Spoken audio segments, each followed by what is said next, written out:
down a little bit. Hello and good evening, everyone. So I am Mrs. Anderson, the proud teacher of tonight's graduating class, the 2010ers. Being my last graduating class, I've labored over what to say tonight. You might be thinking, is Mrs. A going to shock us and say things that she shouldn't say? No, my lovelies, because tonight is all about you. So first off, congratulations. This year truly flew by. It seems like yesterday that I shook your hands on the way into grade 8, and tonight I'll shake your hands on your way out of here. Be sure to eat cake and drink punch on the way. I have thought a lot about what to say to all of you at this pivotal moment in your life and mine. I know the audience is full of people who love and support you. Look to them when you need them, and I'll be there for you. Look also to yourself as you have the skills to persevere. My wish for you is to like yourself irrevocably. Be kind to yourself because in doing so, you will be kind to others. Always see the best in people. Hesitate before judging and think, I wonder what their story is. Everyone has a story, and it's liberating to accept people for who they are and enjoy what each person has to offer. I want to thank each of you for making my last year of teaching a success. We've had a lot of fun together.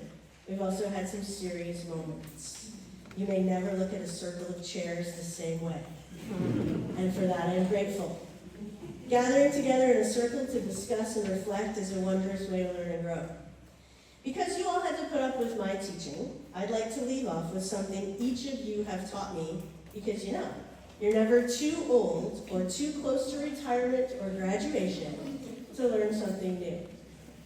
First off, Daphne. I will never give up on hard things because of Daphne. She may be quiet, but her persistence is insurmountable. She would just sidle up beside me and ask. I have learned to never be afraid to ask from Daphne. Mitchell. I will enjoy all the moments, whether they be easy or hard, and smile through all of them the way that you do. Mitchell easily adapted back to Percy life after his online learning sojourn. Ella Daisy. Ella taught me the importance of keeping plants nearby and to speak up for the marginalized, especially short, determined, bold women. Addison. From Addison, I've learned that style can be important when it makes you feel good, although I can't agree with socks and Crocs. I have also learned to be devoted to those I love the way she does to those that she loves. Jack. Jack is a kind soul and intrinsically knows to value all people, which is a lesson for all of us. Mava. I will be more helpful because of Mava. She's always one of the first to offer assistance, and more often than not, sees what needs doing and just does it. She made my job easier this year. Jacob. I wish I could say Jacob taught me how to have his energy, but there's no match for how high Jacob can jump or how fast he can run. Instead, he taught me to always find something nice to say, because everyone wants to hear something nice about themselves. Jane. Jane taught me to embrace new possibilities. She was new to Percy this year, but it feels like she's always been a Percy kid. Bryn. The class would say that I made attempts at perfectionism because of Bryn.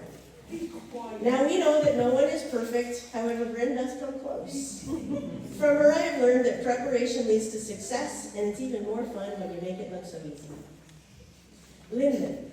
Lyndon is the quiet, deep sighs and eye rolls guy. And he taught me that silence can be deadly. Even when he downplays his enthusiasm for tasks, he shines at completing them. Just try to beat him at badminton, or mental math, or tech issues, or the list goes on. Josh. We've all heard of children who are old souls. Josh is certainly one of them. He has taught me many worldly things during our daily walks, and some trivial knowledge that, to be honest, I've already forgotten. Elliot. What has Elliot taught me? Elliot has taught me humility, as his humble nature is admirable. He has taught me to see people differently as he does. He seems to find the good in all people, even Simon. strong but silent type. He taught me early on that glasses do help you see better. Seriously though, Nate has shown me that hard work can show itself in many ways, and it doesn't have to show all the time, but it will show at the right times. He taught me to expect great things from all people. Kieran. I have learned from Kieran that you can change someone's day with a well-placed eye. Some days I would walk by Kieran's desk and he would simply look up and say, "Hi, Mrs. N." It always made me happy. Liam has taught me to be well-planned and work in physical activity. Because some kids like to know what is happening next and what is going to happen after that, and when do we get to go outside? Ella Adam. If you want to learn how to be a good person, a good friend, a good student, take some time to know Ella M. I learned to rely on her optimism if mine was running low. Together, Alyssa and I have learned that sometimes you just have to roll with it. It's easy to get caught up in other people's issues, but it's so much easier to just work on improving yourself. Matthew. I've learned about hard physical work from Matthew, of which I have very little experience. He's the go-to guy for all the hard jobs around Percy. Summer. Summer's a determined young woman from whom I have learned that sometimes you just have to stand your ground despite the consequences. The next student has taught me too many things to count. Teaching Nico is about learning to adjust, accommodate, celebrate, and speak new languages. There will forever be Nicoisms in my brain and a swing set in my heart.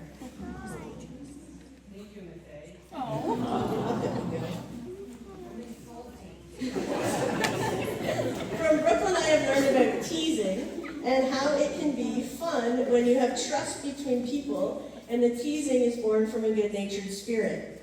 Although I'm still not sure about the time she told me about the dream where I was a witch. Brooklyn reminded me that it's wonderful to be fun and silly. Chase reminds us all of our inner child with his giggles and compassion for his friends. He also taught me many dance moves. Dance moves to enter the classroom, dance moves to serve a birdie, dance moves to celebrate a touchdown, dance moves to... I think you get the idea. Thomas has taught me to be more patient and to really listen to others. By being patient and positive, Tom gets along with everyone and radiates good vibes. He has taught us all to practice kindness to benefit our own well-being. Thank you, Thomas. The last student I will talk about is Reed. He has grown more than anyone this year, and I'm not talking about his height. He moved through grade 8, managing his responsibilities and challenging himself. He has shown all of us that he's ready for the next adventure. I guess he really has outgrown this place. So now it's time to hand out the awards. Enjoy.